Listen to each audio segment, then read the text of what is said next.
to the republic for which it stands, one nation, under God, indivisible, with liberty and justice for all. Okay, and at this time, I'd like to ask Diana to call the roll. Committee Member Shell. Here. Committee Member Middlestad. Here. Committee Member Huber. Here. Committee Member McMorris. Committee Member Gordon. Here. All right. So we kind of have this internal question going on because council and I guess planning commission, when a member is absent and they have notified the clerk to the committee that they'll be absent in advance, there is a motion to excuse them because of that. So it's not something we've done before, but apparently it's something we're being asked to do. All right, well, I would entertain then a motion to excuse Kelly from tonight's meeting, given that she gave us advance. I would move that we excuse Kelly Morris from tonight's meeting due to her advance notice. Do I? I'm not. All right, the excuse of Kelly has been motioned and seconded. All in favor, say aye. Aye. Aye. Opposed? The motion carries. We will excuse Kelly from tonight's meeting. At this time, Mr. Green, do we have any late changes to the agenda? There are no late changes to the agenda. All right, so at this point, we will move to look at the consent agenda. That means we're going to look at the January meeting minutes to see if they match up with what we want to have in the record. Mr. Green, are we going to have can we still approve the minutes with only two of us that were here from last time? So this is trying to call on my knowledge of Robert's Rules of Order. Actually, I was parliamentarian for the Clark County Charter Review Commission because of this. It looks like committee member McMorris is actually logged in. Oh, great. Are you there, Kelly?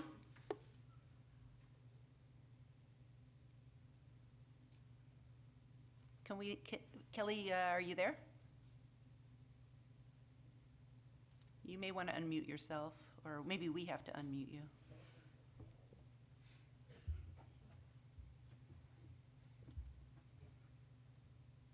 Is that her coughing? No, that's you, Diane. Kelly? Kelly, are you there?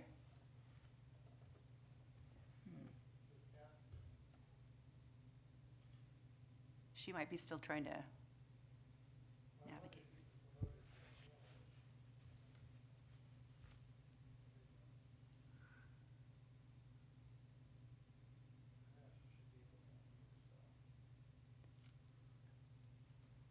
Can you, are you there, Kelly? Yes, her hand is up.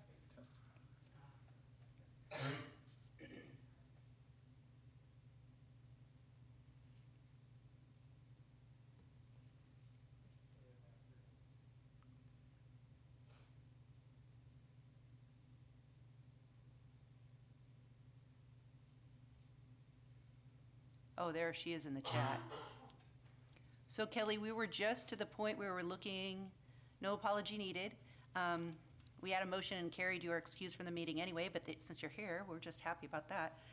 We're actually looking at the agenda from January, and I think we need three of us to be present, that were present from the last time in order to have a quorum perhaps. So it's great if you're there and can be part of this. So I'll clarify this. Yeah, okay.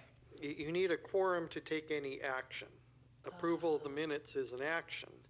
You don't need necessarily to have a quorum of people approving the minutes if people were not in attendance at the last meeting and did not listen to the recording from the last meeting. They are welcome to abstain. But you can still vote to approve the minutes with the quorum that you have. Okay. In other words, if Kelly votes or doesn't vote, we would still have been able to approve the minutes?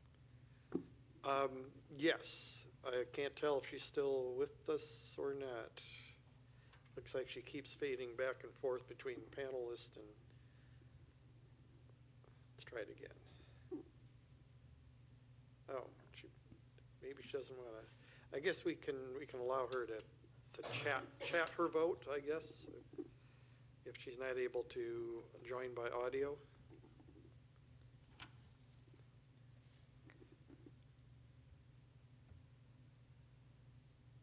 Should we be, Yeah, yeah, Kelly, if you want to just put in the chat, there's a consideration of the minutes from the January meeting that will be on the table in a minute. I know there is a proposal for some amendments, but I can't tell if she's in the meeting or not. yeah, because but, there was a yeah. message down there saying she Yeah. wasn't. Do you have to click allow her to talk? Because, Well, Or it says no? she declined to be promoted, so that makes me wonder if she can just chat her vote okay, and chat her comments, and we can record them for the meeting minutes. So I have a question on the meeting minutes. I know that we had some comments from the public. Are those typically left out, or are they typically included? So the city's protocol is to do what are called action minutes. So they record the actions that are taken and not necessarily all the discussion that went on.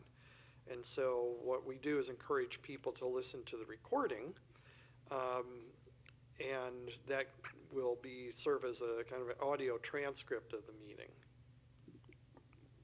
so we don't note that there was anybody there for public comment or not?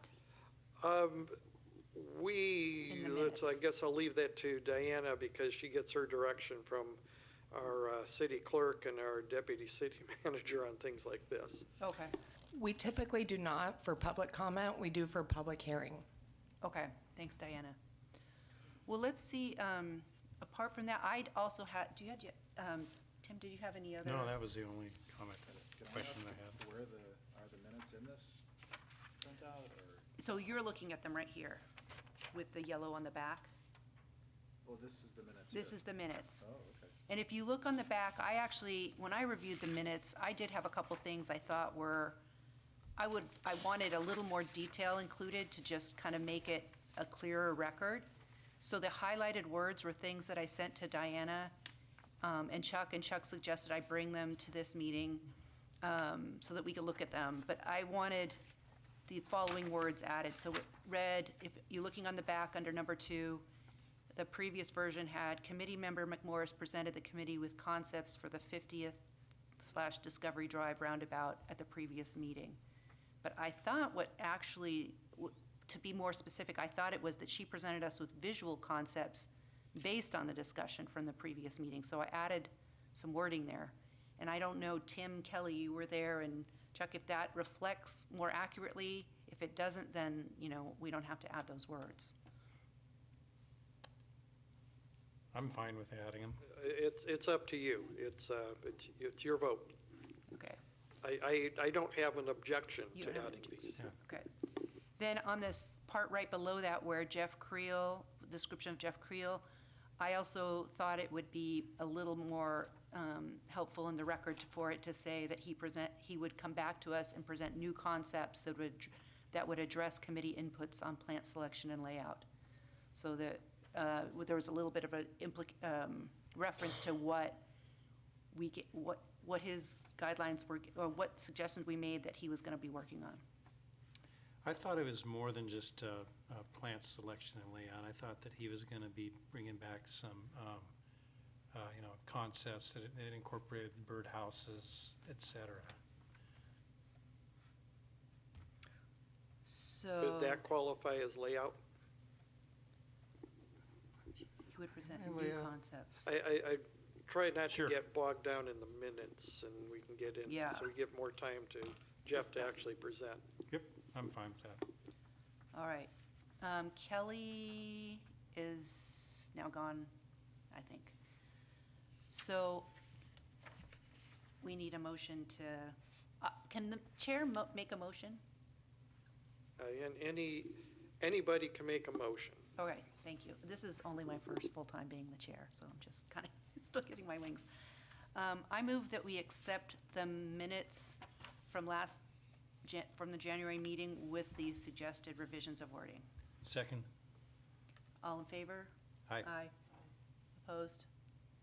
Okay, the minutes are, And the third would be, are there any abstentions? oh, are there any Yes. abstentions? Oh, I'd vote aye if I had a vote. I didn't realize I did. Aye. Okay. So we got a full approval of the minutes from last time. No abstentions and no nays.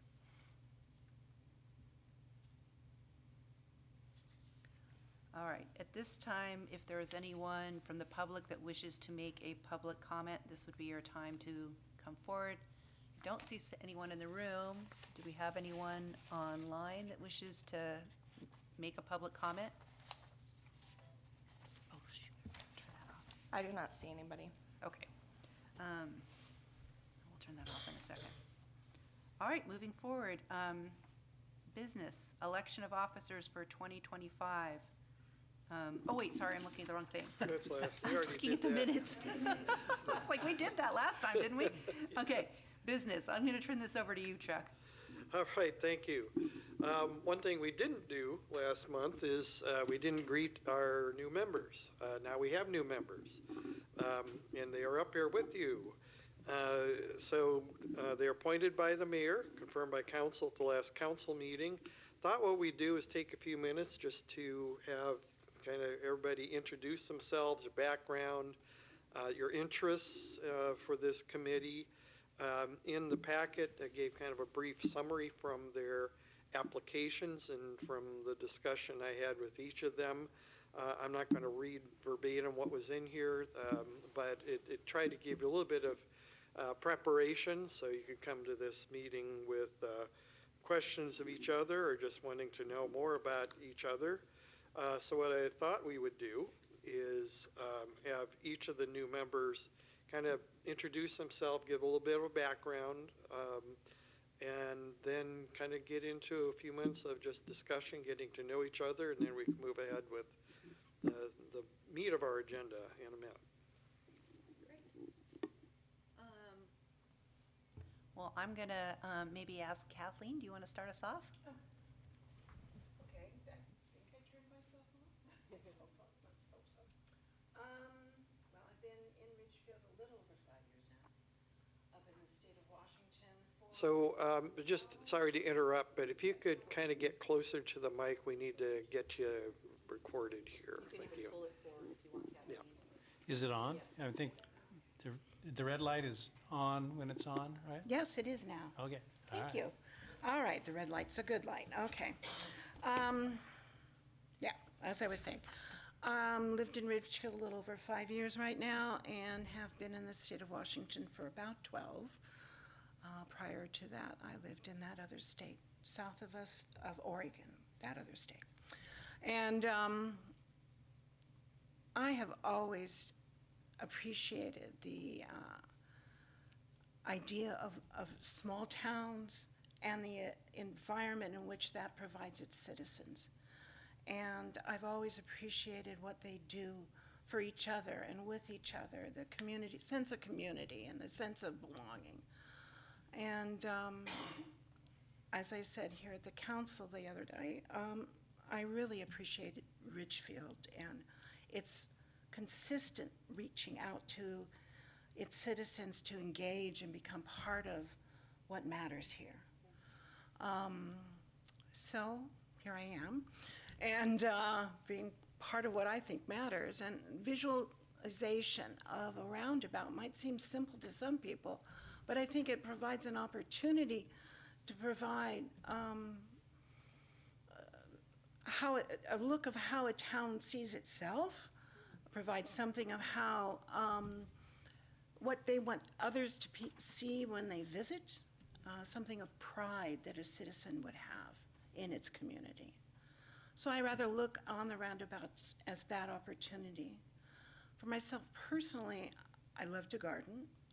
I have a geography background, so sustainability and natural plantings is up there on my interest list.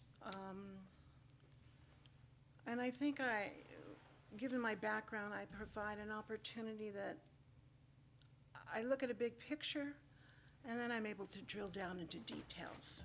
And I'm very much into the details. I'm almost painstakingly so. And what's more important also to me is when I look at this, what moves from one thing to the other? You have this over here, what's your next move? You want it to have a flow. You want it to have a visual journey. And so I'm very interested in being able to provide that. And maybe some cookies. I like to bake. All right. Go ahead, Dan. Trying to figure out this light. Oh, there we go. Yeah, so I'm Dan Middlestat. I have an engineering background. I've lived on the East Coast, in Boston, lived in Seattle and suburbia there. And, I grew up in Gresham across the river, and now I've moved back to Ridgefield and really the first sort of small town environment I've lived in. Our kids were just before school when we moved down, and so we've enjoyed a lot of the cultural aspects and the small town flavor of Ridgefield. And we like to garden. I like to woodwork. I do mason bees with fruit trees, and dabbled with native plants a little bit. But we like to be outside, and I appreciate a lot of the efforts on the roundabout. I think it really gives an impression of Ridgefield as you enter it, and I like the different designs that have been done. I'm interested in things like maybe that I didn't mention. I don't know. I'm interested in the safety aspects of the roundabouts. I haven't participated in any accidents on roundabouts, but I've been the secondhand. Mm-hmm. And so where we can affect safety, I like to incorporate elements to do that. I like the welcoming, but then the thematic element that has been worked already. I would hope, I think, to continue that as we want to reflect, Ridgefield's values and the things that bring people to Ridgefield, as much as you can do in a roundabout context. But I appreciate the efforts in those areas as well. I do have some questions about the existing roundabouts and things like that. Sort of, logistics things like, are they all the same size? Are there common elements that you are working? I appreciated the discussion about the tree-lined streets, and that's really awesome. And if there's a way to have,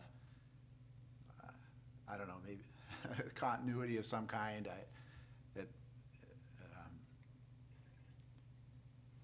So the size, I'm curious about the size of the roundabouts, whether you use a mound-based design to showcase what's in the roundabout, as well as to affect the visibility and things like that. And so I have kind of those kinds of. My guess is they aren't all the same size, but I don't know. I believe that's right. I mean, Chuck would probably have the most technical aspect of that, or Tim probably tracks that kind of technical detail too, but I think that's right. And actually, many of the questions you're asking here at the end have definitely been the subject of conversation and discussion in the last year, and the safety aspect for sure. So it seems like maybe we should finish the introductions and maybe we can come back to this. Right, I was couple going of to questions. suggest the same thing, and if there are questions that we could also answer offline, so we can focus on the Discovery of Pioneer Roundabout tonight, be happy to do that. Also, already offered that to committee member Huber on taking some questions and meeting offline to kind of go over her questions, so I'd be happy to do so with others as well. Okay. So I'm Heather, and I joined the committee last year when it was formed. I think I might have had a little bit of a role in the committee getting started because I did go down to council with some other folks that were thinking about our city and the impression the city has or makes. And these open roundabouts definitely invite ideas and thinking. And I had gotten very passionate about trying to help our city maintain its kind of ecological values, and have done a lot of training and self-educating, but also some formal training too into using native plants for landscaping and how that can help sustain our pollinators or bring them back. So I was really passionate about that. I came down to council, and council was like, yeah, we do need to have more of a rhyme or reason to our roundabouts, because there is definitely a strong, the roundabouts elicit strong feelings sometimes. And so they formed the committee because they thought this is the way to handle it. We can't take on every topic, but this is something that does kind of unify the city. We drive by them. It can create a kind of sense of identity, definitely, and also to have that continuity. Right now, in some ways, there's not a lot of continuity, and that's been one thing we've discussed quite a bit. What else to say about me? I live a couple miles from here on 3 acres. I've been spending a lot of my last 4 years taking parts of my garden and transforming it a little bit just to experiment with the plants and get to know the plants that I think are native to this area and that can flourish here. One of the big reasons to also include them, besides the kind of environmental benefits, has to do with the cost of maintaining them, because you typically use a lot less water, they don't need as much maintenance, and they can be really beautiful, even though I think sometimes the aesthetic is a little bit different than the aesthetic that we do have existing in some of our roundabouts or in some of our general public landscaping. So anyway, that's kind of my background, and I really continue to be really happy to be on the committee and see that we do have a voice within the city, because we've had really great discussions, and then some of our ideas get carried along and we're seeing them go in. So that's been fun. So I'm Tim Shell. I've been in Ridgefield now for, just added it up or subtracted, 23 years.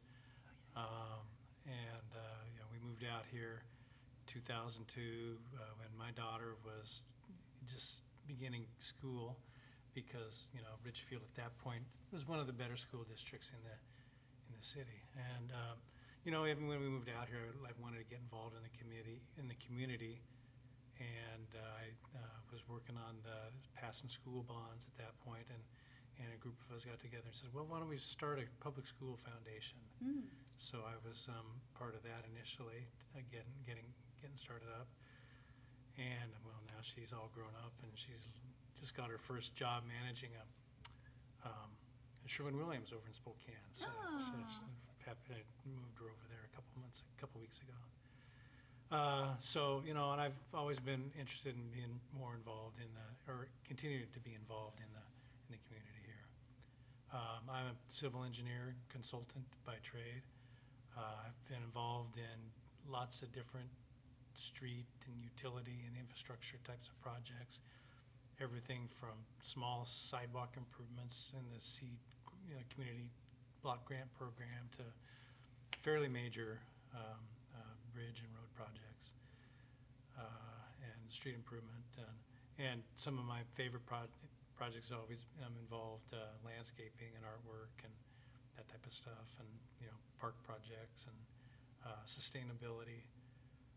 I've worked in downtown Portland for a large consulting firm down there for a number of years, and had the opportunity to be involved in a lot of some cool projects down there, and also some cool projects over here. So my interest in being involved in this committee was more or less to see if I could, help provide some of my background and knowledge and expertise in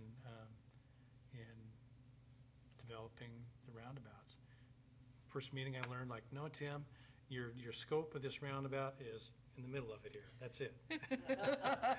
So glad Chuck clarified that for me. But nonetheless, it's still, I think there's a lot of opportunities to do some neat stuff there. One of the things I did last summer was, we were over in Sun River for a week, and me and my wife hopped on our bikes, and the city of Bend has a roundabout route that you can actually go out or go around and see all of their various roundabouts. And so we took an afternoon and rode our bikes all the way around. It was about a 20-mile ride or 15-mile ride, something like that. And took pictures of all of the various artwork and stuff, and just kind of looked at them and, enjoyed the bike ride more than anything. But, I thought that was really neat. I liked what they're doing there, and I really would like to see, Ridgefield develop some, as they develop their roundabouts, have some artwork in them. Yeah. And I'm not an artist, I'm an engineer, so but I did share some artwork with Chuck this last month that I generated off of ChatGPT that I'm gonna bring up here pretty soon, here, as soon as we get nice. going here, so yeah. Okay, It's kinda cool. cool. Yeah. Anyway, that's me. Did you want us to chat informally a little more, Chuck, or do you feel like this is met the purpose of what the time was for? I'll leave that to you.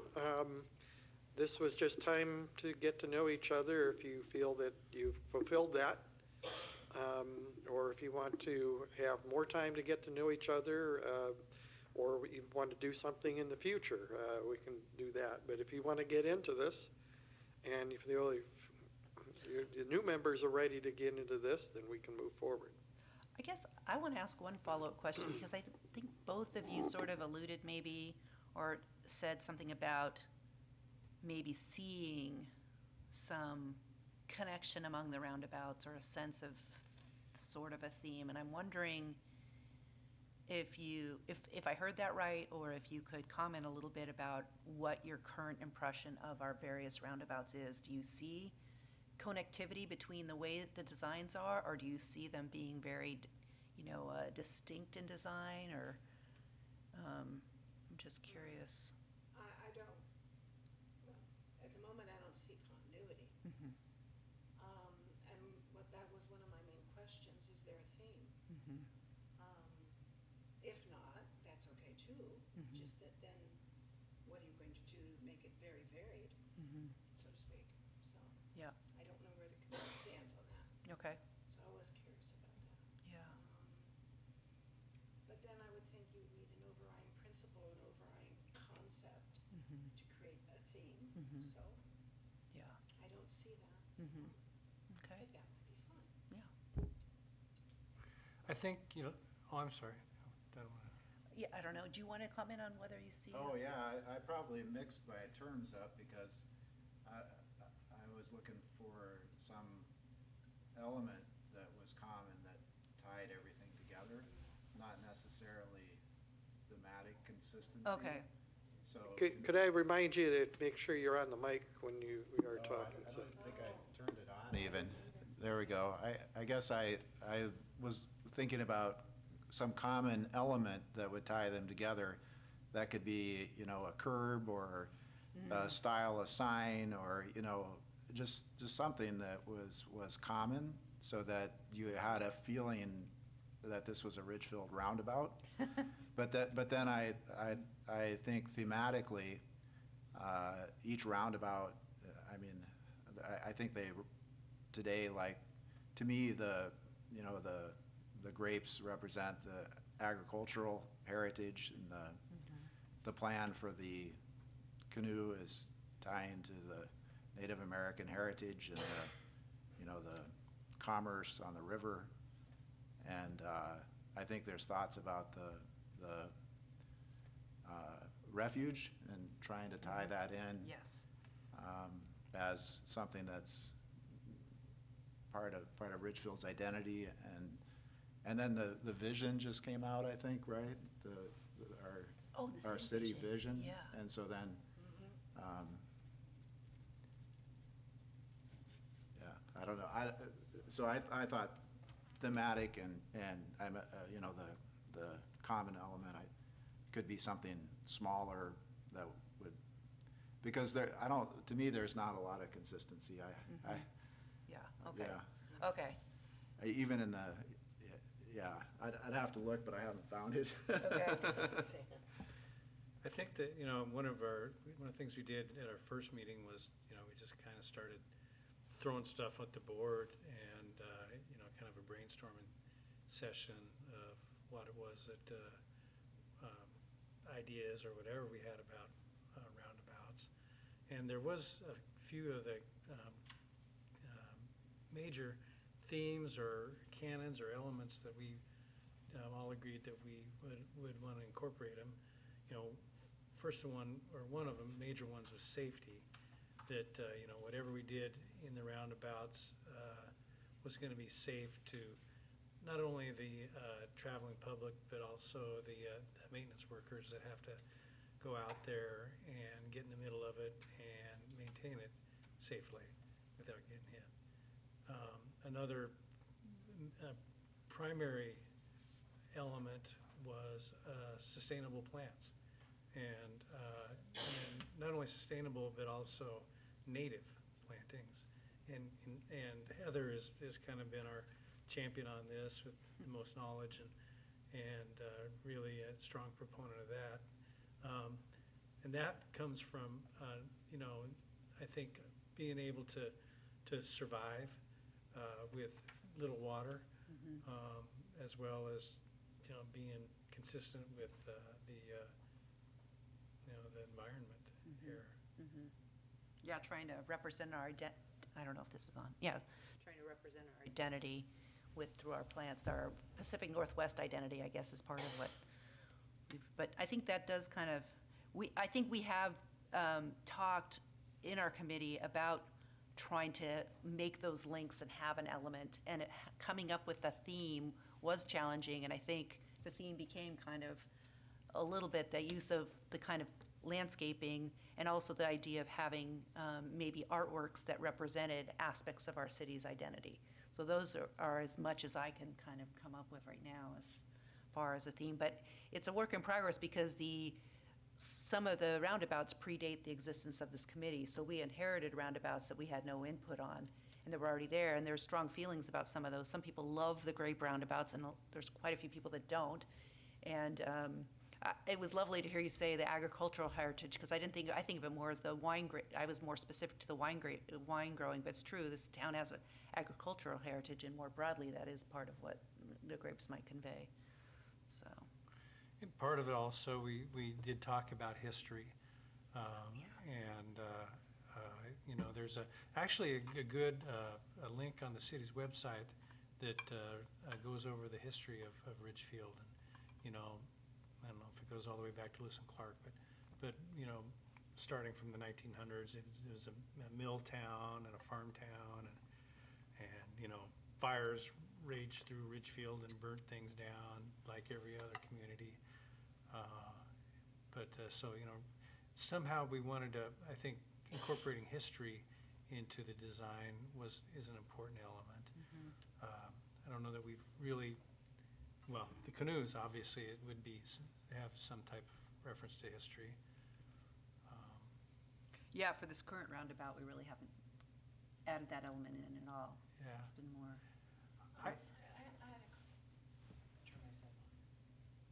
I had a question.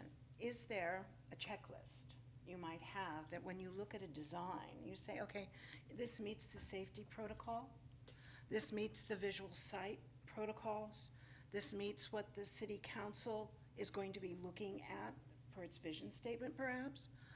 Or just very basic things, so that when you look at a design like this, you can say, not so much here, it needs to be adjusted. There's so much height. Does it take into consideration what is coming before and what's coming after it in the roundabout? So that's, to me, flow. Do you have a list, or have you designed such a thing where so it helps you to process? So it helps me. I'm going to answer a little bit, and then Chuck, you or Tim, you may want to. I think we have a partial version of that. I think we did, in the first several meetings, come up with kind of a set of parameters that were important to us to be considering each time, but they weren't as maybe precise, I would say, as a checklist, except for the safety part. The safety part, I think we've been pretty definitive about a concrete wall of such and such level, and so that part, yes, but the other part, no, I would say not so much. Which definitely, you know, as you describe it, it could make it a lot simpler for each design if we had something that was a little more definitive, but it's been challenging to kind of get there because we have a wide open palette to work with as far as the city council's given us a lot of freedom, and we come from different perspectives, and none of us, well, with the exception of maybe Tim, have you planned roundabouts before? He probably has. I don't know. Anyway, but yeah, he was modest about his professional background even, yeah. So. I would say that I was instrumental in getting the grapes in the first two roundabouts. See, there we go. That started, that came about from the council at that time. They were wanting to set Ridgefield apart as the capital of the wine country for Southwest Washington. They said, well, okay, well, let's, you know, we have these roundabouts there that have some stuff in them, or, you know, that weren't really planted very, I don't think there's, I don't remember what was in them, actually. I don't think it, But, yeah. but they decided to, you know, take it all out. I think it was just rocks, big rocks. And they said, well, let's, you know, plant grapes in there, and we can bottle wine from the grapes that are grown there, and we can get the local winemakers involved. And I said, oh, great, you know, so I, you know, helped do that anyway. So I'm going to kind of weigh in a little bit, and I would suggest maybe we move into Yes. the next part. So there are certain design parameters that are now incorporated into our engineering standards. And those are basically how wide it is in the middle, how many lanes it is, what you do with that, the speed, what's your design speed, and the fact that now we have this protective wall, we call it a knee wall, which is about the height of a knee, 20 to 24 inches high, basically to stop a car from intruding in it. So those are the basic parts of the roundabout. There is no checklist about what goes in the middle because this committee is kind of working through that. What council typically has directed is low maintenance, low water use. And if you have electricity that goes in the middle and lights, the lights shouldn't shine up and create glare into the sky. Because we don't have a dark sky ordinance. However, we have a policy being night sky friendly, and our street light standards are reflecting that. And so that's pretty much the checklist that council gives us. That sometimes they do give a little bit of other parameters before they turn it over to this committee. In this case, there weren't a lot of them, and just kind of left it up to the committee to work through what it is they'd like to see in the middle of it. With 35th Avenue roundabout, we spent probably 6 meetings on that one just because we're trying to figure out what does a blank slate mean? And had to work through it, got the city manager to come in and provide some background. That eventually we had a brainstorming session and put a bunch of sticky notes on a board. And committee was just going, what looks good, what doesn't. That was then presented for a temperature check with council members, and then that came back to this committee, and the committee kind of gelled on a recommendation that involved that canoe that moved forward.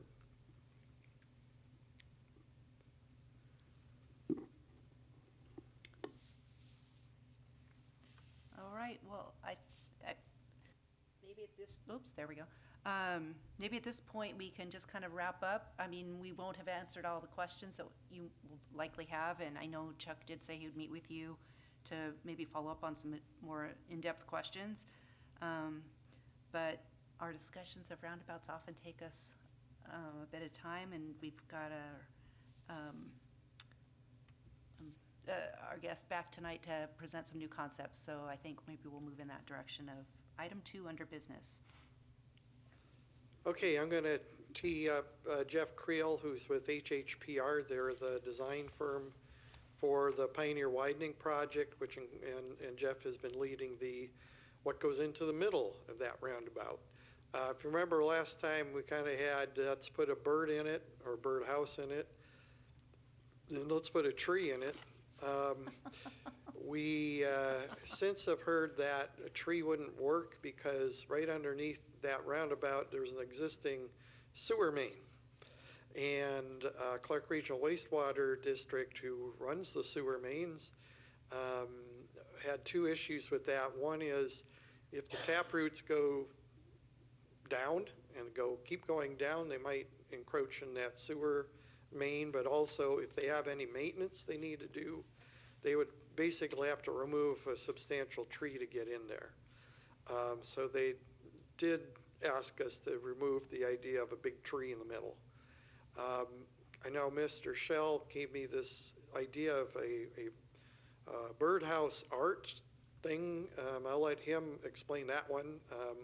I didn't quite get it, but I'll let him go through that discussion. But Jeff Creel here has a presentation. I'm going to ask him to go through that. And did you want questions during, or do you want to just?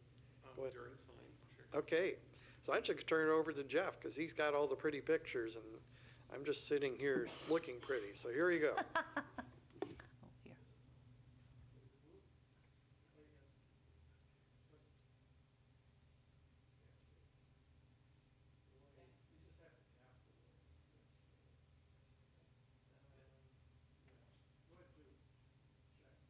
here.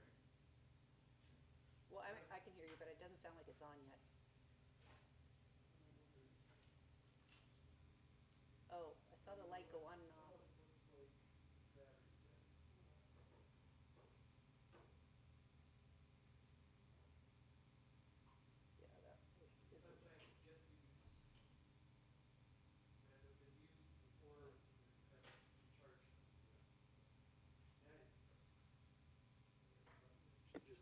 All right. Yeah, there you go. Here we go. Thanks for having me back. Appreciate it. And welcome new members. In our last meeting, we had talked about making the motif of the roundabout, the palette, a little more natural. I was hearing native habitat, birds. A lot of these themes came up during our discussion. So I took some of that to heart, and with kind of assistance from some of the local nurseries that catalog some of the different plants and, which ones are appropriate for, wildlife in this setting.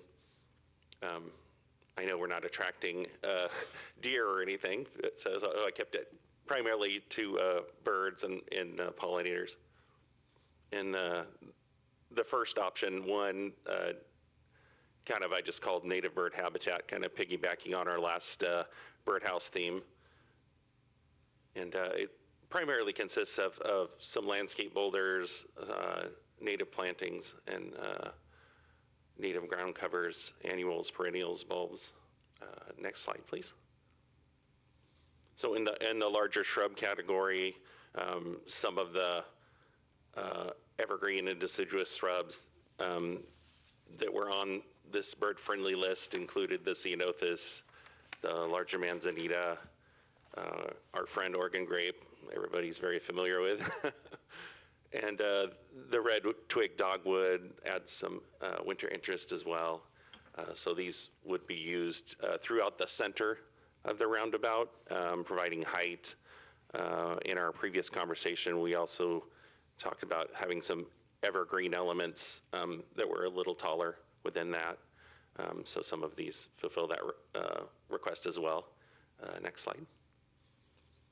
And then kind of stepping down in height, we have plants like the snowberry, thimbleberry, both kind of food for foraging birds, kinnick,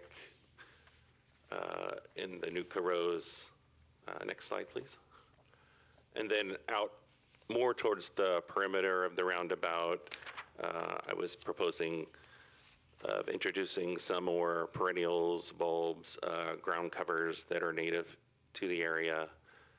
The asters, columbine, yarrow, lupin to provide some nitrogen to the soil, camas and iris, both bulbs that work well in this area. Milkweed as butterfly habitat, and then penstemon was another one that I looked at. So this goes kind of back to that natural theme that we had discussed last time, and getting more native plants into the area was a request. And so hopefully we're getting closer to that. Next slide. And finally, we discussed birdhouses last time as well, and I just put together a couple different ideas of things that I had seen, and it sounds like we're going to hear more about that later. So I'm excited about that. But everything from owl boxes to single bird houses, and then there's more artistic interpretations, obviously. So I was proposing having 1 or 2, 3 or 4 posts midway through or more toward the center of the roundabout for that purpose. And this design also lends itself to having an art piece in the center as well. So I'll leave the location finding up to you guys. Next slide. And I just wanted to provide a second option as well, something that is probably a little less labor intensive in terms of establishing that you would have from the varied wildflowers. And this provides a dry creek element, some landscape boulders, but it also incorporates the same native shrubs. And rather than having the perennials and bulbs, we would use a low maintenance ground cover instead. So this just gives us a second option to discuss if we wanted to go with a lower maintenance route. And next slide. I think that might be it, yeah.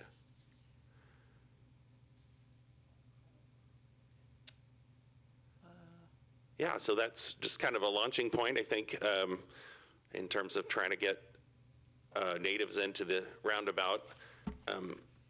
You had discussed a moment ago about lists, and I was thinking, if we're trying to integrate all these roundabouts, it might be productive to come up with a plant list, standardized, that would kind of tie them all together.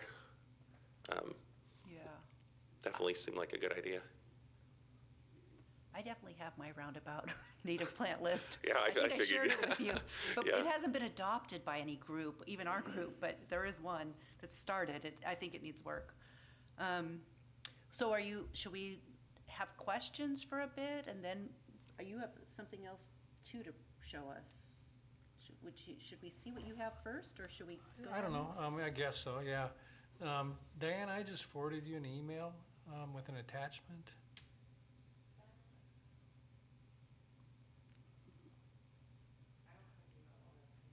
Oh, no.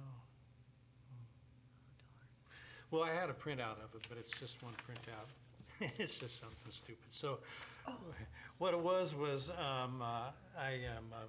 downloaded ChatGPT, and just playing around, I said, well, design me a roundabout with birdhouses in it, because that's what the theme that we were kind of moving forward with, last time was the birdhouses. And this is what I did. I thought it was really cool. Just kind of cartoony birdhouse type of stuff on a big tree, which was another theme that we were really kind of talking about last meeting. And although this is kind of goofy,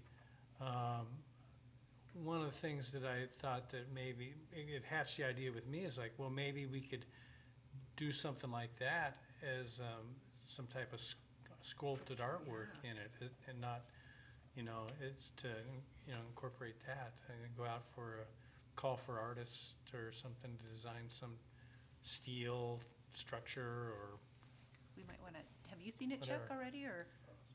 It's okay. I saw it, I didn't understand it, but that's why I invited Mr. Do you Shell to want us to explain pass it, it so. your direction, or do we not need to? I've seen it, but you can give it, pass that, we can give it to Jeff. I do want to note that there is some time is of the essence with this Yeah. roundabout because we'll be under construction in about 4 months on this. The Pioneer closure that's going on now will end toward the end of April. The next phase is to then work on finishing up the north leg of Discovery Drive over to Costco, because that's kind of a core road now. Then they're going to shift to the roundabout itself. And so that puts us into the summer when they're going to want to know what it is we're building in there. So I'd be a little hesitant, or council might be a little hesitant on the big commission and art project. It might be a future aspect, but just because of the timing of the construction of this is something that needs to be considered. Would it be possible that we could, reserve some place in the roundabout and then, like you say, at some point in the future or soon, go out with a call to artists and that, so this could eventually be placed in the spot? You could do that. I'm also thinking of, we're missing our artist who's on the committee, Ms. McMorris. I had hoped we'd get to a point of a recommendation from this body this month. What I think would be nice is, absent a recommendation, is there something that you could present to Mr. Creel to kind of work up a rendering or something with there, maybe Kelly could do a rendering, and then we share that with council in their next round of briefings, not this week, but in 2 weeks. They get the temperature check like we did with 35th Avenue and come back at the March meeting and solidify things. I think that we can still do that with the time that we have, because we still need to design it. They need to get the plants. I don't think that these plants, we have a wetland mitigation project which involves a lot of plantings that need to be done by early May. I don't know that these plants have that same issue because it's not wetlands plants, but maybe I'll turn to the experts on that just to see, because we also have to make sure they're available if we're going to put them in the middle, and if we wait too long, we might not have them available to purchase. So that's kind of the timing that I look to the experts to provide guidance on that as well.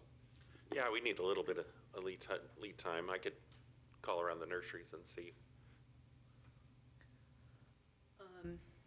I had a question. I don't know, without getting into like what we prefer yet, maybe, I don't know, or trying to, so basically, Chuck, you want us to have a little more, so this, I almost thought I understood you to say that this isn't yet a design, then Jeff's gonna have to do more to make a design before it can go to council? Well, right now, there's concepts. What we don't Okay. have is your input on those concepts. Okay, And we definitely don't have a recommendation. So I don't want to rush things, but we do have a time dimension to this, not a time crunch, because I Okay. think we can come back and finalize things at the March meeting okay, if you want to develop something that can be presented to council in the meantime as a temperature check. Because then you could meet next time, and then the meeting that would be that week with council, so you'd be meeting on Monday the 10th, council meets on the 13th, they could take final action on it, and then we could get the consultant and the contractor moving ahead to actually get stuff bought and built. That's actually similar to what we did with our first roundabout, which was Yeah. Costco. yeah, Because we just slammed our things right through, because that was a time as a the essence Because the issue. money's there and it's gotta be spent and used at a certain time frame, and, Yeah, and that one was developer. because we weren't building it, it was the Unitich Town Center developer that was building it, but they needed that action by council to move forward because they were under construction.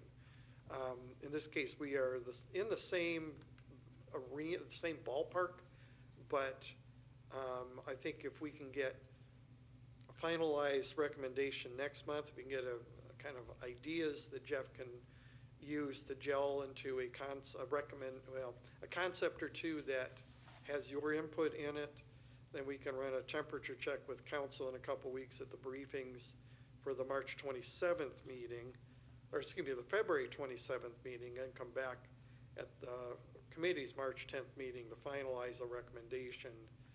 And then that Thursday, again, we'd have to move, the staff would have to move fast, not you, but staff would have to move fast to develop something to present that Thursday, 3 days later, to council. okay. Go ahead, yeah. Please. Hi. I just had a couple of questions. You mentioned that there were plants that are going to be purchased, et cetera. Is it possible to incorporate those into this so that there's some continuity there? And when I look at the whole picture, my eye is drawn to the one with the dry creek bed. I think maintenance-wise, it seems more practical. And I think it also allows for the possibility of sculpture then already. You can still, because the rocks are there, you can move them out of the way, but you're not disturbing plants. And so my mind was just thinking about that practicality, perhaps a cost savings. You don't So need, you buy 5 everything, plants for the, Yeah, what you goes buy 10 into- instead, I don't know. what goes into the middle of the roundabout is actually going to be built by the contractor who's doing the project construction right now. Oh, okay. Or one of their subsidiary subcontractors who puts stuff in the middle. That includes purchasing plants from nurseries to be able to give to the contractor to install Oh, or to okay. put in, I see. or plant. I see. The issue is the availability in the planting season. So that's I see. where I look to Jeff over here, who's our subject matter expert on that. So, Yeah. but that's part of that time logistics thing that we need to work through. But the project and the contractor will be purchasing whatever plants come out of this recommendation. I see. Okay. I have a question about dry creek beds, because I have a dry creek bed on my property that I've tried to maintain, and it's a pain in the patootie. Because it's, you can put landscape cloth under it, but over time, debris accumulates and it's still gonna grow weeds. And then if you've got natural plants around it, you don't wanna be spraying in there. So I actually find, like, when I see, and I'm also just become concerned that rock is getting used a lot in landscaping these days, and people see it as simpler and an easy choice, but I question whether it's always as helpful to getting lots of plants growing, which are helping us have clean air and filter water and stuff. And so when I saw the creek bed design, my immediate thought was, oh, how are you going to be able to maintain that the way it is, unless you don't put landscape cloth and you plant through it plants that are meant to be there. And I don't know if this roundabout, if it's in kind of a depression and it's gonna be kind of wet down in there, maybe that's what we want, is kind of a creek bed, but not a dry creek bed, a creek bed that's gonna kind of seasonally be wet and have the right kind of plants in it. But I don't consider the creek bed necessarily lower maintenance, but that, I kind of defer to Yeah. you on that, Jeff. Is that, am I making a mistake there, or what would you say? No, I mean, there's a lot of ways you can approach it. I mean, in some installations we've done the larger boulders that are mortared in, so there's no soil medium for the weeds to get into. Okay. That, like you're saying though, that's a little sterile. So I do like that option of, having pockets of plantings within the stone. I think that has some merit. I think, I was picturing, although I'm saying creek bed, which is traditionally a depression, that it could be, just the idea of a creek bed, and Right. still taller. Right. So I do want to point out that people will be looking at these from the driver's eye point of view and not from above. Is that my agent? I know I owe them a call. So unless there's a mound raised up in the middle that you can see kind of a creek going over like a mountain or a hill, the drivers aren't going to be able to see it. And I think we experienced some of that with the Costco roundabout where the question was, is that high enough? We're not really seeing over that knee wall. Yeah, So keep that in mind when you're looking Oh, right. at not just the maintainability, but the visibility of Yeah. what goes into the middle. okay. Yeah, I had that question about design 1 and 2. And design 1, there was discussion about larger plants on the interior. And then when you move to design 2 and there's a creek through it, would you still have the same strategy of larger things on the interior, or would you be kind of? Yeah, I would keep that same strategy in mind. Although, I mean, as you're kind of pointing out, the dry creek bed motif, it opens a pocket of kind of, you can see through the installation. It kind of creates a visual corridor, and that may have its pluses and minuses, you know, in this scenario. Yeah. I think I would want to lay it out in such a way that, you know, there wasn't approaching cars heading into it, so your lights aren't passing through the corridor necessarily. One of the thoughts that I have on the dry creek bed, and it just doesn't apply not only to this one, but in general layouts of the center roundabouts. I mean, I think that it's one thing to look at something in a plan view and say, oh yeah, that looks really cool. I can tell, yeah, that's a dry creek bed going through there. But from a driver's perspective, they'll never get that, or I wouldn't anyway. You know, so so that was my one thought on that. Yeah. I think it kind of goes kind of in line with what some of the other people are saying too. Yeah, I mean, using a larger boulders, and it, you know, it becomes more of a visual corridor than a depression, I guess, in this scenario. And we could put together some 3D renderings, you know, that might give you a better visual, if that's what the committee would like to see. I will say, I'm really liking the changes versus the first plan that came in, because it really does emphasize a lot of native plants that I think would be successful in that setting. Lots of evergreens are gonna be fine. You know, Oregon grape unfortunately gets used a lot and always trimmed like a hedge, but it doesn't need to be, and it looks better if you don't. So you've got a lot of great evergreens in there. The red twig dogwood I love. It's just, I hope the deer won't browse it down, because that's the problem I have in my place, but I don't know that deer go to the center of the roundabout to graze, so hopefully that'd be fine. Yeah, and that's actually a question that I had was, I think that they will go there. You do? Yeah, I do. I mean, seeing what happens around my house and how many deer there are, and knowing that we have this wetland that's not too far away, I'm a little concerned about deer getting out there and not only eating the plants, but being a problem with vehicles. Yeah. And something out in the middle of the street being an attraction. Yeah. Yeah. I don't think they like, am I still on? Yeah. I don't think they necessarily eat on the other ones as much. At least I have lots of deer in my yard, and they don't seem like they're hitting on these, but the red twig dogwood, they just decimate it. The stickery things like roses are often good deterrents too from deer. They'd probably chomp on the thimbleberry quite a lot. Anyway, I have a preference, personal bias for the ones that are more heavily planted. I feel like you kind of nest those plants in next to each other. They support each other. They can drop their leaves and create their own compost, and you're not having to maintain that. They're helping each other, shade, so they're not needing as much water. I think visually, I think it can look prettier, perhaps, than another area with dryness. I don't know, but that's just off the top of my head, I guess. lob one more kind of off-the-wall idea out there is that our terrain was gouged out by water. So we have all these, depressions and things where water has flowed, and I don't know if a depression was part of the, geological theme of our area, I don't know. Maybe say a little bit more about what you're thinking there, Dan. I'm not quite sure. Oh, that's why, I mean, that's the only thing I was thinking about. The dry creek bed is rather than creek bed, it's representative of how our area has been Missoula carved out. flood. Yeah, yeah.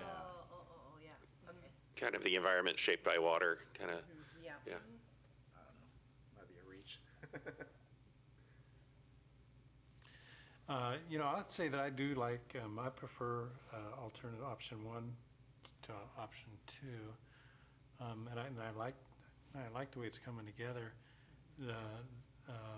But I was hoping to have a little bit more robust artwork in it, and and I know it's just a rendering, and I'm not being critical of that, but I mean, I see 4 posts with birdhouses there, and I would like to see something a little bit more robust than that. Okay, yeah, so it kind of calls out for art in the middle, doesn't it?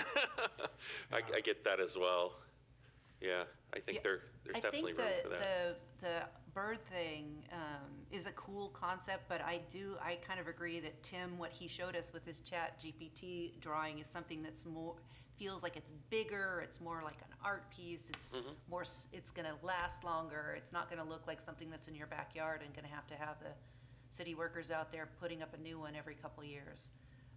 So I don't know how we get to that, but I think that idea of moving towards something that's more robust as far as and makes maybe more of a statement. I think one of the things we're facing is that any of this landscaping we put in, it's all gonna be small enough that we're not gonna have trees that are gonna be for birds to be near, houses with bird. Anyway, I think that might be relevant also. There is one other thing that came from council, and that was based on a public comment that was heard there, and we might have heard it here too, is to not make it too busy. As that was a comment on the 35th, was starting to get into things that moved and multiple birds around it, and they wanted to not make it so that drivers are taking their attention off the road and looking at all the stuff that's in the middle. So keep that in mind when you're looking at how big or how many or something like that. I don't know if there are, artistic trees that could be put in that look like trees, but you put birdhouses on them. But they're not trees that have tap roots. I know, I've just seen like cell phone towers that are kind of camouflaged and look like trees. So there's probably something that could be put in there. I just, again, want to make sure that what does get installed there is low maintenance, that it's a material that does not need to be maintained. I don't know with bird droppings what that does to the situation, because obviously the more birds you get in there, the more droppings they're going to have, and I don't know what that means to like the forest floor concept we have at the bottom of the roundabout, or to the birdhouse structure itself.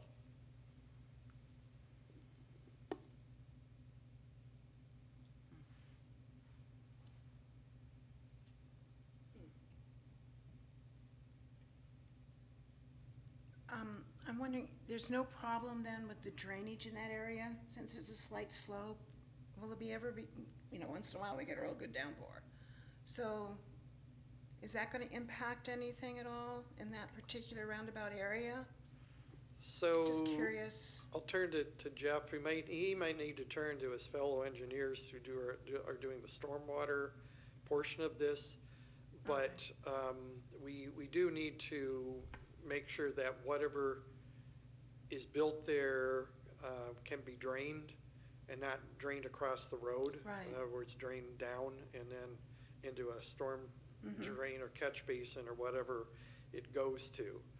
So it needs to be permeable to that point. We can't have sheets of water running off concrete in the middle of the roundabout going into the middle of Yeah, Pioneer. okay. And all the root systems for these various plants have been looked at carefully, so they're not gonna go down very far and impact what. Yeah, I don't know, Tim, did you ever get an idea from Clark Regional how deep that sewer line is? It's pretty deep. It's like over 8 feet deep. Oh, okay. Yeah, I don't think any of the shrubs or the smaller vegetation, tree-like vegetation you're talking about is gonna go down that far. It's a matter of just being able to get in and maintain, or you do maintenance if there's a break in the pipeline. Okay. I mean, one thing that it's occurring to me is that because it's right in the middle of where there's all that restoration going, all that mitigation going on, am I right? That it's right kind of alongside the road there is gonna be new plantings that are part of a mitigation plan, so there'll be native plants right across from it, the roundabout. Yeah, I wish we had a map up there. Basically, if you go to Pioneer now, turn left at the little detour that goes to Costco, that actually is the northwest quadrant of that roundabout. Yep. And so when you go north, you're going on Discovery Drive, which is a north-south collector. If you were to look to the right, there's a few acres of city-owned property that will be where the plantings are gonna go. There is wetland to the left. The community building and the potential YMCA are gonna need to be responsible for some of that when they do design that. But the primary wetlands plantings are gonna be to the right, so the east side of Discovery Drive, north side of Pioneer. And from that point to Mountain View Dental, pretty much going to be continuous. I guess, so one thing, and I think Kathleen's question is partly prompting it, is if that is a very damp spot, and if the plants that are being put into the areas right adjacent to it are all designed for that kind of wetness, one other potential revision to this or alternative to this plan would be kind of an option one, but maybe more designed using and it would go to the simplicity to having simple, because I looked at that mitigation plan, I think I've got it here in my folder, and they detail all the plants they're using, and I think Nootka Rose is one of them, probably Oregon grape, but I don't know, some of these other ones, like the ceanothus, isn't probably being used, because it's more of a dry country plant. So we could try and work towards a design that we wouldn't have to worry if things were wet in that. I don't know if that makes any sense, and also Yeah. we'd have the continuity of the plants that are right near it being similar, so visually it could kind of be interesting, because it's like, oh, we're driving through this area of, kind of restored native plants, and the roundabout also kind of reflects that. Not that this doesn't some of that, but again, some of the plant selection here probably isn't consistent with what's going on in that zone. Yeah, some of these plants are definitely more drier upland plants, for sure. So the other input I'll pass along that is common with the council direction is low water usage. And so we're not looking at establishing a wetland here in the middle of the roundabout. We're looking at something that will actually use lower amounts of water. There is going to be irrigation. There will be power to the middle of the roundabout. We're probably not going to design a wetland in the middle of the roundabout. So Yeah. I encourage you to keep the low water utilization in the back of your minds and you're as much of an expert on this as anybody, Heather. So whatever Well, that's a little we can debatable, go with that in mind. That's I kinda guess I'm just saying consistent that it with- would be interesting to get the real understanding of what that site, that little roundabout naturally is gonna do on its own, because if it turns out that after a couple of years, we don't have to water it because the plants that we selected are will fit there nicely without that, and if it is a damper place, not that it's a wetland, I don't think you can have a wetland in the middle of that, but that the shrubs that are there can handle it, I don't know. Yeah, in general, we've tried to mound up most Okay. of the roundabouts. Well then, yeah, maybe. It seems like it's gonna be more akin to a planter box as opposed to a wetland or. Okay. Yeah, the knee wall probably lends to better drainage. Tim, do you feel like there's room in this option one for some sort of art piece at some, the way it's designed right now, or would there be suggestions we'd want to make about some sort of sculpture thing, whether it's a tree that would house bird houses, or just, we did talk, we had the visitor last time about just putting, one of the consistent things that, for Dan and Kathleen, one of our conversations about trying to build an artistic element into each one was to try to build off the refuge identity and put a bird of some kind on each roundabout. And that's something that we also realized we could maybe keep our redoing the grape roundabouts isn't in the cards for quite some time, if ever, but we could add to that a little bit, and if we decided, to use birds somehow, so we're joking about put a bird on it so that each roundabout had some sort of bird that went with it. Yeah, and one thing that council was clear on not putting on the checklist is additional grape roundabouts. Yes. They said 2 is enough. Yeah. And that's the They way did it not will want be. more. It's kind of ironic, yeah, that we're talking about making birds a common theme, and then all of a sudden, well, we don't want birds in the grapes.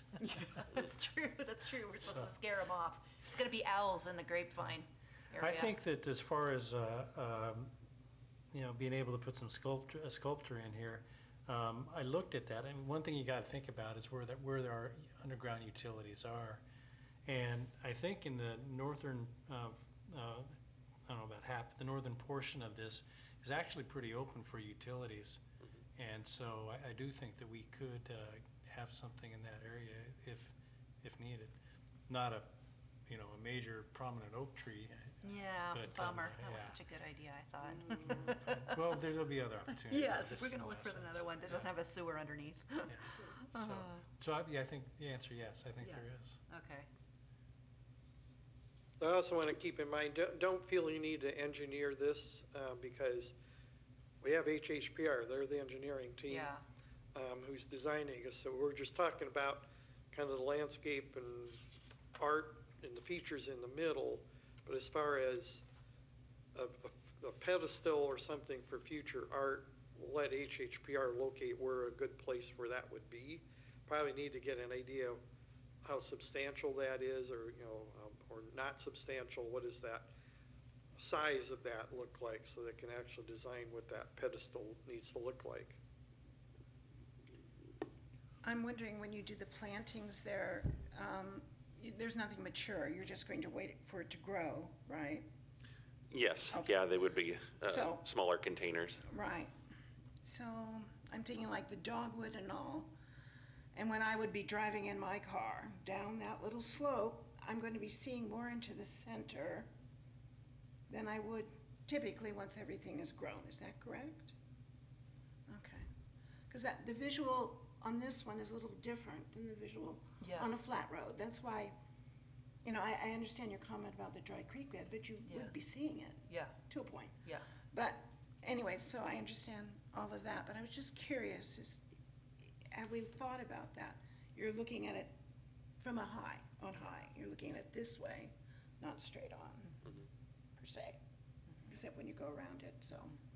Just wanted to make sure we had enough safety designed into this for when the cars are going around, especially at night. That's all. We can't prevent everybody. Oh, that's true. We've had a number of people decide they want to go straight in our roundabouts. And that's why there's the knee wall. We don't have a knee wall at 56. Yeah. And so that's why we have it in our base design now, is that protective element. And you're right, it's not only to protect what's there, but also protect our maintenance workers who will have to be in there to maintain every so often. And the intent is that it's low maintenance, so they don't have to be there every day. One of the schools of thoughts about roundabout design also is that there's an advantage of not being able to see through the roundabout. That's what I was thinking. Oh, okay, yeah, Oh, yeah. I would gotcha. prefer that. Yeah, Yeah, Not see it. Yeah. It was more safe yeah. in the long run. not being able to see through it. Exactly. Yeah, That's why I was wondering, how long will these take to grow? Gotcha. Oh, yeah. Et cetera. Yeah. I'm coming down this way. So your line of sight's different, just because of the nature of where it's located somewhat. So, just thinking about that. Yeah, none of these, I mean, Ceanothus, depending on which one you get, can get really large. It can be even 12 feet, but mostly they don't, I don't think. They're shrubby, Manzanita. sure.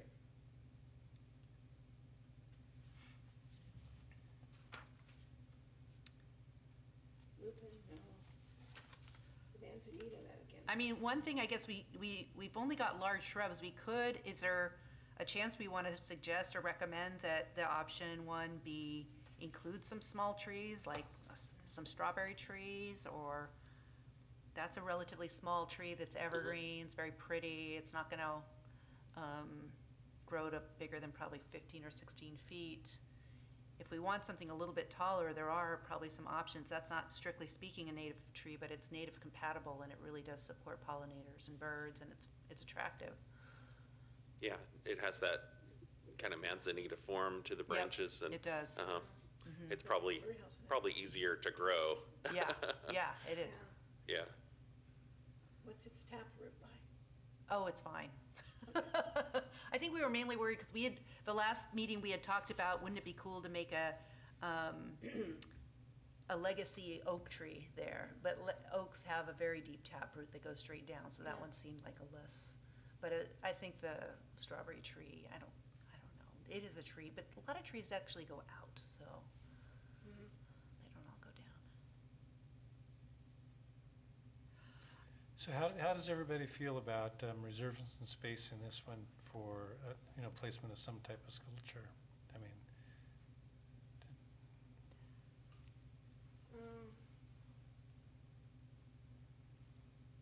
I don't know if it would impact the visual. And you can always take a tree out, or you take a bush out easier than you can, you know what I mean? It's like, how big of a sculpture, how big of something are you thinking of that it would impact the whole look? And then you could always incorporate the, well, I don't really have a sense for that. I mean, I guess my thought on that would be, that'd be left up to the artist to kind of decide that. But my comment would be that, like in the city of Bend, they have sculptures of all sorts of I've seen sizes. them, yeah, Yeah, and, It does, it is nice. yeah. I like the idea of preserving space for a sculpture. I don't think it'll be hard to do because things won't grow that quickly, and there's probably inevitably gonna be some space especially initially, but if we wanted him to designate an area or look at it from the point of view of what would make the most sense with the landscaping around Do you it. have an area in mind specifically that you were thinking north? no, I area? think that's just kind of what Chuck was saying, is that, kind of leave that one up to the engineers to, Oh, okay. to figure out where the best place is for that. Because there are, utilities that run through it, pipes and Oh, and there you go. electrical, et cetera, that need to be avoided. I mean, even looking at this as it is, there's room, there's spaces a little bit, so, Could you all make sure your mics are on when you're talking with each other? I'm having trouble hearing.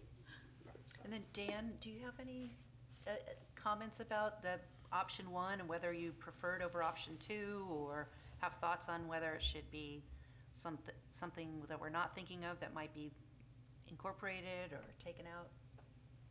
I know we're Well, throwing you into the hot Yeah, seats, I'm the two so of you. curious. I don't Yeah. understand the knee wall, and so I was wondering, does that raise the grade a couple feet, or does the dirt down below there, and do you mound above that? Our preference would be to mound from that. If you look at the Railroad Roundabout, it actually has 3 tiers of walls, but they kind of mound up so you can actually see some of the ground.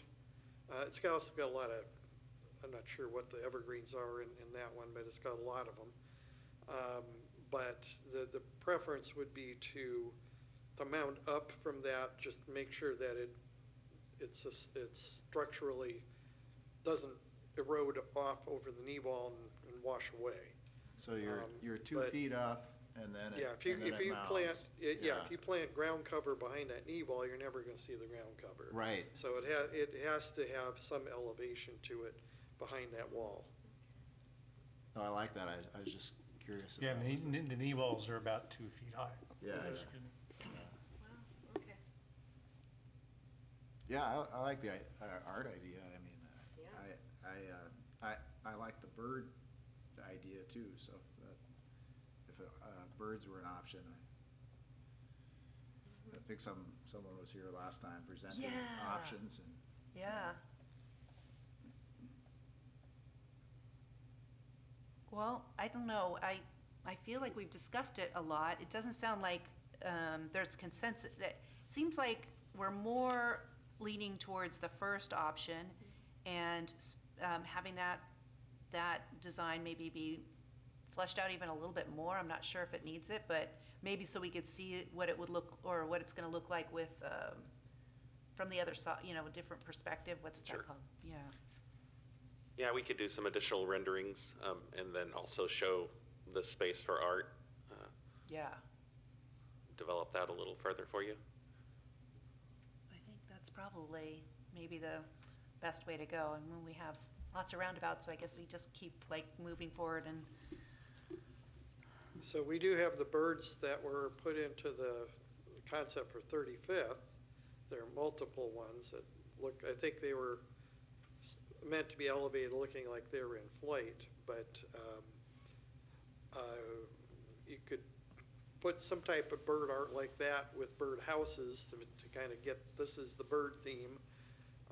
But we could see if council would be okay moving the bird art that's for 35th, because there's no budget for it right now, put them here as an option. So that's just put up for consideration.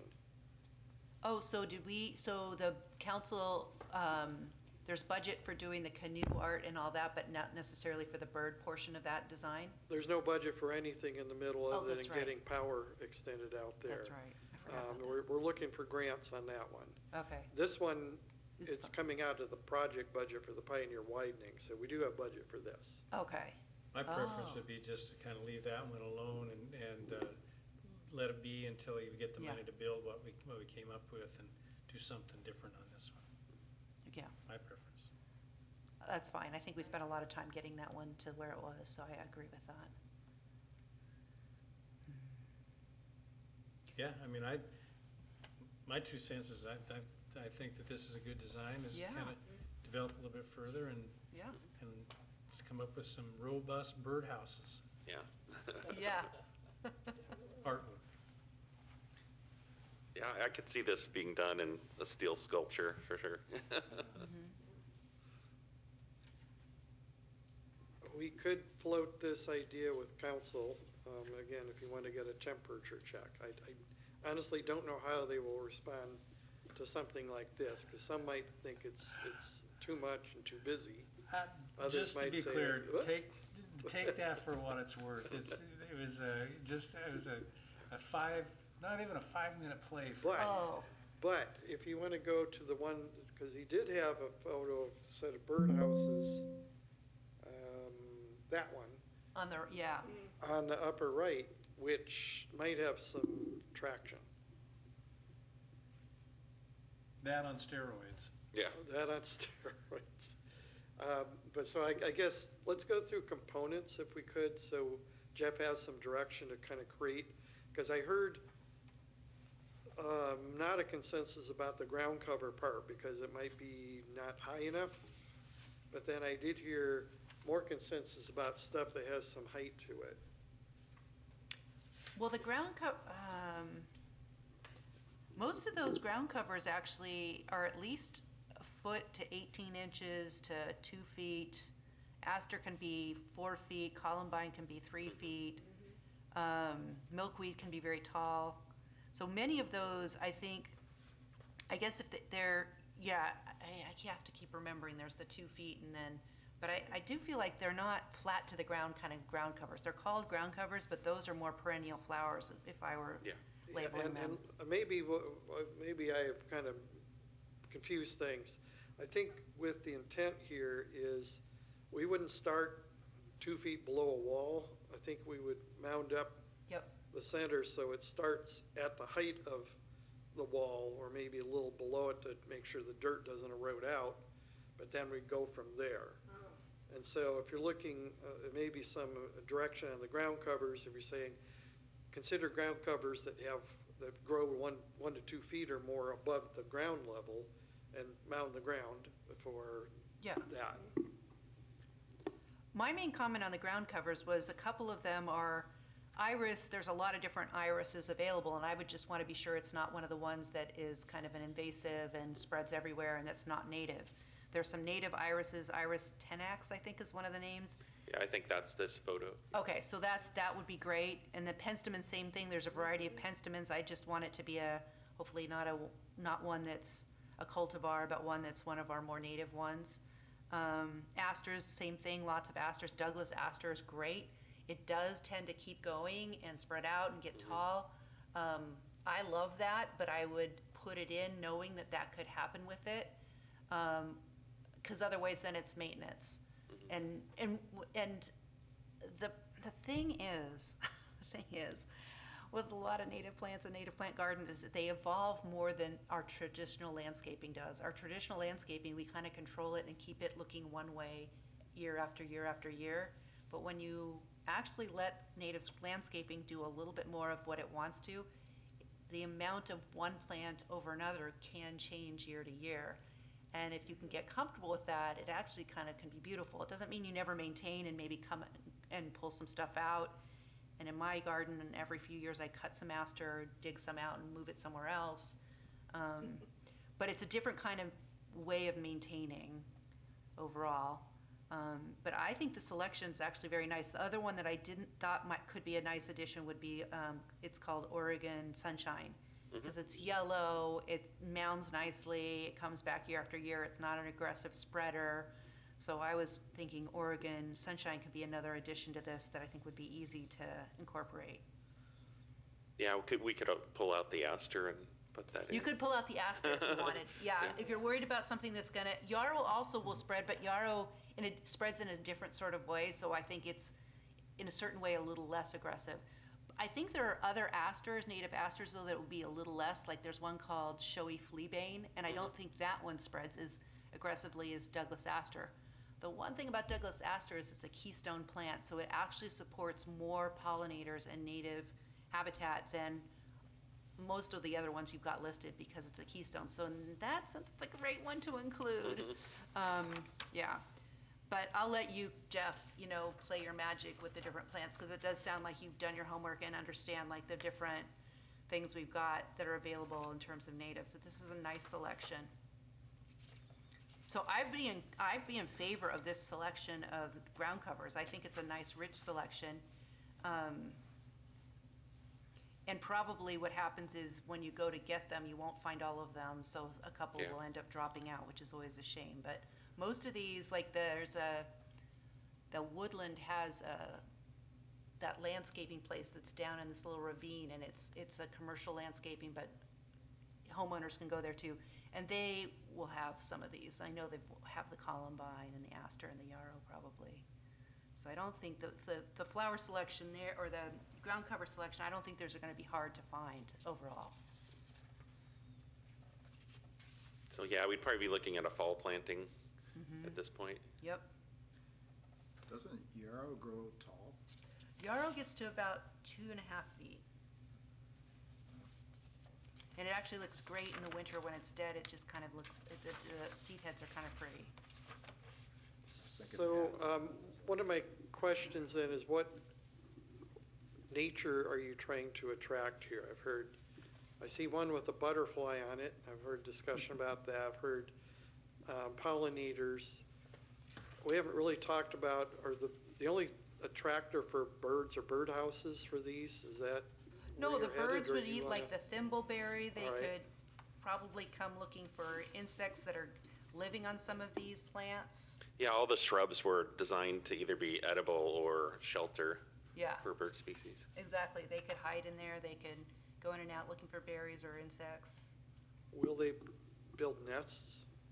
No, probably not in any of these. Okay, because that'll be one of the questions for maintenance purposes, is what about nests? No, they won't. But as to their droppings, I mean, the droppings is like fertilizer. Is it fertilizer? Yeah. Okay, I mean, I could be wrong about the nests, maybe. I mean, maybe they'd build a nest in a ceanothus or a manzanita. Or an Arden grape, certain ones, maybe they would. Maybe a Hummer. A hummer, yeah. I think more likely they're gonna be nesting in the trees that are closer by in that, you know. will they be in the birdhouses instead of nests? Is that how it works? But, or, I'm not a bird expert, I don't know. My guess is they won't be, because I think that the location of it is not gonna appeal to them as much as some other areas that are a little quieter, less busy. I think it's the aesthetic of the birdhouse is probably more like what we're looking at. Yeah, I don't know, what do you think? Any Yeah, ideas? I agree with what you said. Okay. It would be too busy, traffic wise. Yeah. you want to start talking about a different layer Oh. beyond the ground covers, or? Okay, so ground Taller covers, shrubs. anybody else on ground cover? Are we good? Okay. Mid layers, or wait, what was next? The medium shrubs. Kinnikinnick is a ground cover. It really doesn't get more than 6 inches. So that one wouldn't really be a medium shrub. That would be a ground cover.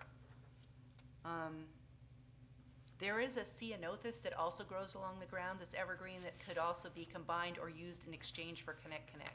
Yeah, there's some other manzanita type species that are Low to the lower to ground. mid-range, yeah. Yeah. Yeah, I would get, I was thinking the same thing, the others. I mean, all 4 of the medium shrubs are all deciduous. Sorry, the 3, the Nootka rose, the thimbleberry, and the snowberry. So they're all gonna lose their leaves in the winter. But all the major shrubs are not, minus the red twig dogwood. So I think the balance is good there, because you've got some things that are gonna be doing what they're naturally supposed to do, but you've got enough evergreen things. That's what I try and balance, so it doesn't look too Yeah, depressing in the winter. People don't like that, but, yeah, that's a nice balance. yeah, I'm not married to the kinnikinnick. Oh, I We would got just plenty put- of it, I would just put it over on the other page. yeah. But it is low to the ground, and maybe nothing we want is low to the ground, because it won't be as visually, well, it's mounded, Maybe around a boulder. maybe around a boulder, yep. Did we nix the red twig dogwood? I'm wondering, do do the- you think the we deer? should? We didn't say nix completely, but maybe we should. I think so. I would Okay, not support, but yeah. So it provides color in the winter, Yeah, I was right? thinking, yeah. it does, that's true. It does provide color if it gets a chance to grow. Your concern is that the deer are gonna go out there to eat it? No, I'm concerned that they're gonna get hit.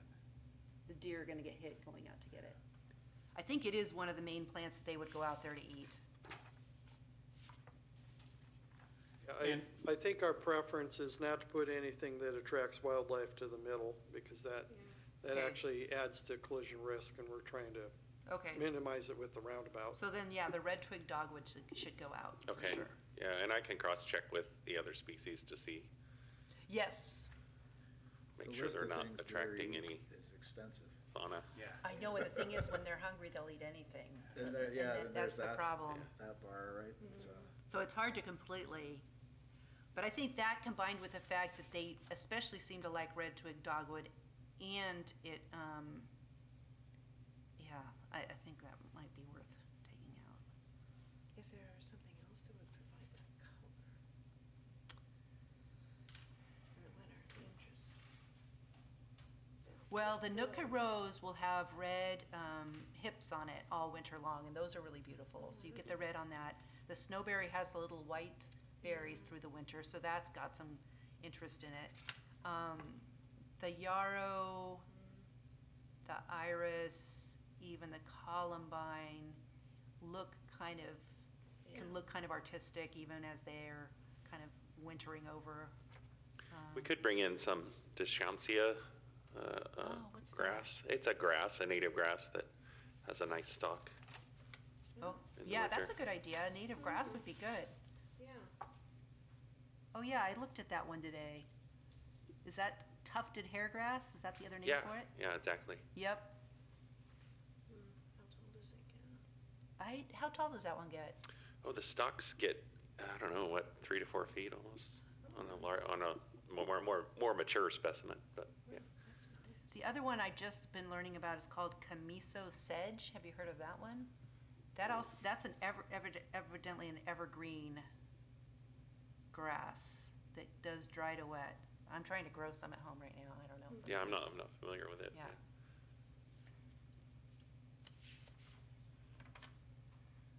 I think we probably, do we have any other inputs on this to offer to Jeff? If you have any ideas about what type of sculpture you would like to see, how prominent, do you want it in the middle? Do you want it kind of sprinkled around? Maybe that would help. And then I think then I'll just ask Jeff if he has enough to produce something. Be nice to have something for the week of, well, in 2 weeks, because then we can vet it with council, get a temperature check on this, and see if they're okay with heading this direction, and then come back next month for a formal recommendation. Okay, so art. Jeff doesn't need to design the art, we're just trying to. My thoughts on that was it would be one sculpture, rather than, scattered around, one more prominent one that, Yeah. like, would be more prominent, and plus maybe cost less than trying to get smaller ones. I don't know, that's my thought anyway. Yeah, I would agree. A grand gesture Yeah. art piece. Mhm. Yeah. Maybe something that's like, what, 10 feet tallish, like human size, so that we can see it, but not over big? I think that would all really depend on what it is. Yeah. But yeah, something like that in the 5 to 10 foot range, maybe. Or But- maybe, and what maybe more than 5, yeah, maybe 8 to 10, something like that. So are you envisioning something more of a like you were talking about Bend, and they're very modern. But are you thinking that, or are you thinking something more of a natural? So we all were talking about birdhouses for so long as at the, No, I was actually thinking something that somehow relates to the birdhouse idea. And the reason why I'm there is because that's kind of what we decided at the last meeting, is we wanted to have something related to birdhouses here. Actually, it's been the last 2 meetings we've kind of been there. So, and that's why I'm trying to stick with that theme, rather than going, off in a different direction. Do you want us to take the concept of birdhouse art to council and see what they think about it? I don't know about something as prominent as that, but I was looking at the picture that Jeff had in one of these. Maybe the one in the upper right, but just make it a little bit more birdhouses or something. But it'd be nice to have something to get a temperature check from, rather than just words that say, put a birdhouse in here. I think one of the things I think when I see the one that's there, I like the idea that there's multiple, because it makes it a little more arty and interesting.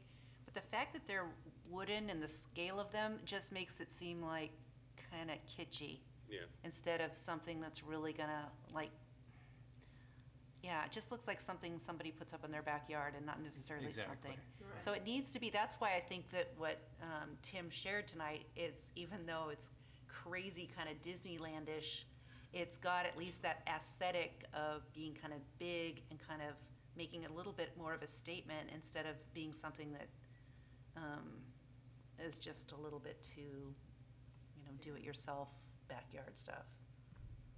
So I don't know how you get to that middle thing, because I'm not an artist and I can't really visualize it, but I'm even thinking of something that could potentially hold the birdhouse, but not necessarily be a birdhouse. Like, I mean, I guess Chuck said that tree thing, a tree idea. It doesn't have to be a tree, but maybe it's something that looks like an branch of a tree, but maybe it's more modern looking. I don't know.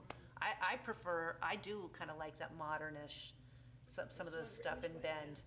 But it looks like, so far from our discussions, that the artwork that's gonna be in the roundabouts may be of varying styles. So if we're thinking that the one on 35th is gonna be kind of a native art style, and then we've talked about having, well, we've heard, I don't forget how this came up, but the one on 15th, that there's the idea of having what is it? It's some sort of farm equipment in there, right? Yeah, Counselor Wells has offered to have some metal art of using some of the metal from his old farm equipment, but of farm equipment at the one on Wells Drive, which is named after his family. So that is probably where we're headed at that roundabout.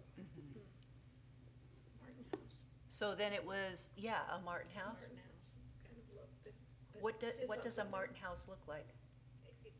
They're big. Oh. Big.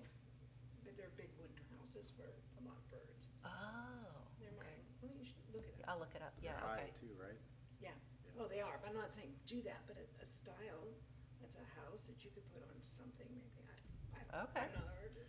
So I wonder if it's kind of a modern art, if the habitat could be more of a natural dwelling, like, a large nest like we have down, they have that, Osprey? the osprey cam or whatever, right? I don't know, just another idea. Yeah. It's a possibility. Might be easier to do too. I mean, just a wire net, what would you think? Wire nest?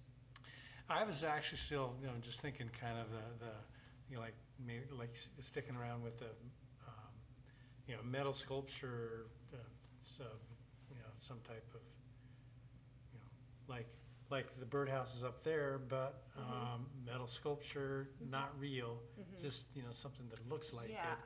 it. And just, with an artist, just, working with his metal stuff and coming up Yeah. with something. Not so much as a thing for birds to actually nest in, but just more to say Yeah, bird country or something. yeah, or- yeah. I think that could The work. nest is nice idea. Do you like that? I like that. I like the nest. Okay. Yeah, I don't know, but I like The nest. nest or the bird They both, house? they both have their That charm. can be artwork as well, right? Yeah. It doesn't have to be like real. Right. Yeah. Yeah. I wonder, like, last time, from one of the, people from the audience talked about it, it was not a blue heron, but, Yeah, it was a sandhill crane. Sandhill crane, yeah. Yeah. They do sculpts of beautiful work. It was amazing. And I wonder if they have like a rookery or something where those birds nest in.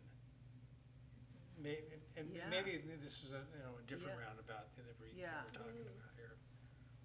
Again, I'm suggesting we stick with our, don't deviate from our previous direction of Yeah. birdhouses. Sure. All right, from all of that, is there something that has emerged as a vision you could proceed with, or do you want us to be even more? I think that gives me a general direction, yeah. I think we could kind of, I think we could probably get a range of temperatures from the council depending on some of the bird options. We've talked bird sculpture options. And it might just be that they come down and say, okay, we'll commission a separate art project that will be put in with the ribbon cutting when we finish the project in the fall or something like that. And we'll leave it kind of punt for now and let them do a call for artists. Yeah.